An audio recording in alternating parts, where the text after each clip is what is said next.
लेकिन जो बात सत्य नहीं है उसे बोलकर मैं शपथ कैसे लूंगी?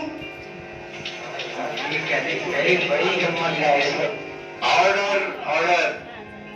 मिलॉर्ड, ये तो अदालत को सत्संग समझ रही हैं।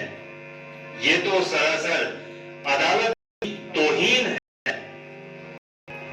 वकील साहब, जैसे आप अदालत का अपमान नहीं करा सकते, फिर मैं भला भगवान का अपमान कैसे कर सकती हूँ? गीता में स्पष्ट लिखा है कि जब जब धर्म की ग्लानि होती है तब तब मैं अवतरित होता हूँ। फिर बताइए, वो सब जगह कैसे हो सकते हैं?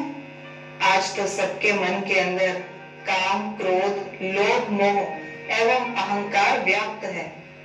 ऐसे में परम पवित्र परमात्मा कैसे वास कर सकता है?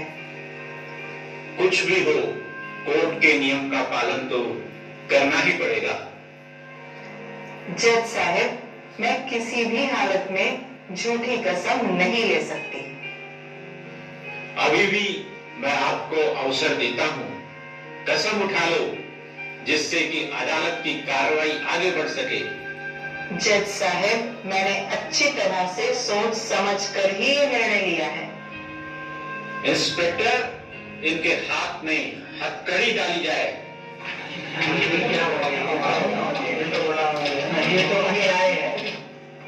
रुको रुको, कोई बात नहीं। अगर कसम नहीं उठाते तो अच्छा ये बताओ, घर वालों के इतना रोकने के बाद भी आप दादा के पास भागकर क्यों जाते हो? जज साहब, भागवत में लिखा है कि श्री कृष्ण जब मुरली बजाते थे तो गोप गोपियां दौड़ दौड़ कर उनके पास चली जाती थी। उन पर तो मुकदमा हुआ नहीं। इस समय परमात्मा ने स्वयं अवतरित होकर पुनः मातृशक्ति को ज्ञान कलश दिया है तथा मानव को 5 विकारों से मुक्त हो पावन बनने की श्रीमत दी है। मैंने सुना है कि दादा आपकी आंखों में सुरमा डालते हैं, क्या ये सच है? जज साहब, ज्ञान को अंजन भी कहा जाता है। परमपिता परमात्मा ने हमें ज्ञान का अंजन दिया है। जरा ये तो बताइए कि दादाजी के कितने बच्चे हैं? जज साहब, हम दादाजी के लौकिक शरीर को नहीं बल्कि उनके तन में अवतरित परमपिता परमात्मा को देखते हैं। ये सारे संसार की मनुष्य आत्माएं उनके ही बच्चे हैं। अच्छा अच्छा, आप ये बताइए कि ओम मंडली में ऐसा क्या सिखाया जाता है जिसको सुनकर मनुष्य घर बार तक छोड़ने को सोचने लगता है? वकील साहब, सबसे पहले वहाँ ओम की ध्वनि होती है, फिर सभी अपने आत्मिक स्वरूप में स्थित होने का अभ्यास करते हैं। स्वयं को इस तन रूपी मंदिर में विराजमान ज्योति स्वरूप आत्मा समझ परम ज्योति शिव को याद करते हैं। उसके पश्चात सभी परमात्मा के स्नेह के सुंदर गीत गाते हैं, जिससे मनुष्य को पवित्र एवं चरित्रवान बनने की प्रेरणा मिलती है। यहाँ घर बार छोड़ने की बात नहीं बल्कि 5 विकारों को छोड़ने की शिक्षा दी जाती है। हम कोई निवृत्ति मार्ग के सन्यासी नहीं बल्कि प्रवृत्ति मार्ग से हैं। मिलॉर्ड, ओम राधे ने तो फिर उपदेश देना शुरू कर दिया, जबकि अदालत ने तो सिर्फ यह जानना चाहा कि क्या इनकी शिक्षाओं से मनुष्य वैरागी हो जाता है। ओम राधे, जो प्रश्न पूछा जाता है केवल उसका ही जवाब दो।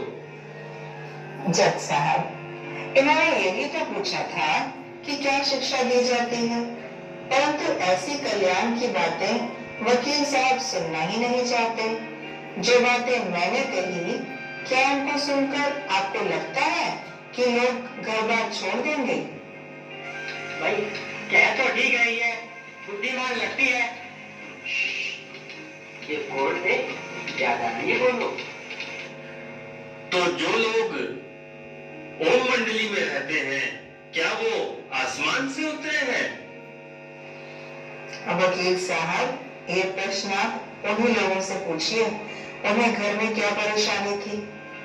ओम राधे, ये प्रश्न मैं आपसे पूछ रहा हूँ। वकील साहब, मैंने बताया तो सही कि वहाँ विकारों को छोड़ने की शिक्षा दी जाती है, न कि घर बार छोड़ने की। परंतु लोग घर बार क्यों छोड़ रहे हैं? वहाँ कोई भी घर छोड़कर नहीं आया है। कुछ तो दादा के ही घर के सदस्य हैं और कुछ कन्याएं छात्रावास में अपने माता पिता की स्वीकृति से आई हैं। कुछ माताएं हैं जिन्हें उनके घर में बहुत प्रताड़ित किया जाता था। मिलॉर्ड, मैं ओम राधे से पूछना चाहता हूँ कि वो स्वयं दादा के पास क्यों आई हैं? जज साहब, ऐसा कौन होगा जिसको अपना घर प्यारा ना हो? पशु पक्षी सभी को अपना घर प्यारा लगता है, बशर्ते कि उन्हें वहाँ सुखपूर्वक रहने दिया जाए। मिलॉर्ड, अभी भी हमारे प्रश्न का ठीक से उत्तर नहीं मिल रहा है। आज कई स्त्रियां अपने पति को छोड़ ओम मंडली में रहती हैं। ऐसी कई नारियां थीं जो घर से बाहर नहीं निकलती थीं, पति को परमेश्वर मानती थीं। वो घर बार छोड़कर क्यों चली गई? जज साहब, यदि पति परमेश्वर है तो क्या पत्नी उसकी परमेश्वरी नहीं हुई? कल तक परमेश्वर ने परमेश्वरी को क्यों कैद करके रखा था? परमेश्वर तो संपूर्ण पवित्र है। पति को परमेश्वर कहना तो परमेश्वर का भी अपमान करना है। क्या नारी के कुछ अपने स्वतंत्र विचार नहीं होते? क्या पत्नी पति की दासी मात्र ही है? या पति तो मैं भी हूँ, परंतु इनका तर्क जोरदार है। सच पूछो, मजा आ गया। जज साहब, ओम राधे मुद्दे से ध्यान भटका रही है। ओम राधे, आपसे जो प्रश्न पूछा जाए उसका ही उत्तर दीजिए। मैंने उत्तर ही तो दिया है जज साहब। क्या नारी एक प्राणी नहीं है? क्या उसके कोई अधिकार नहीं है? उसके भी कोई अधिकार हैं। उसको सदा मार पीट कर डरा धमका कर नहीं रखा जा सकता है। नारी को जबरदस्ती मांस मदिरा खिलाना क्या अपराध नहीं है? इसलिए उन्होंने द्रौपदी की तरह भगवान को पुकारा और भगवान की शरण में आ गई। यदि पति के अत्याचारों से सताई हुई नारी हमारे पास आए तो क्या हम उसके लिए दरवाजा बंद कर लें?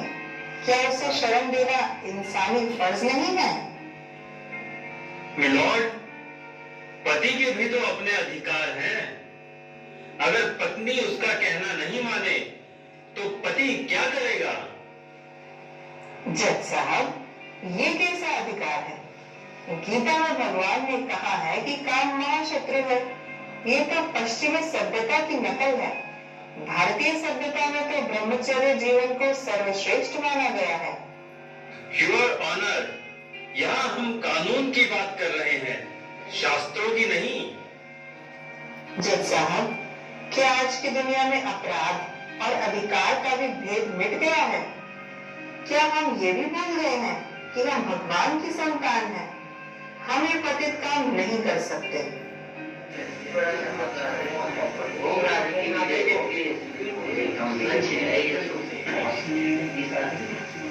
Order, order. तमाम गवाहों और बयानातों से ये सिद्ध होता है कि समाज में स्त्री पुरुष दोनों एक दूसरे के पूरक हैं। केवल पुरुष ही नहीं बल्कि स्त्री के अधिकारों का भी उतना ही सम्मान होना चाहिए। इसलिए अदालत इस नतीजे पर पहुंची है कि ओम राधे का सम्मान सहित उनके पक्ष में निर्णय दिया जाता है और आज की कार्यवाही यही समाप्त की जाती है।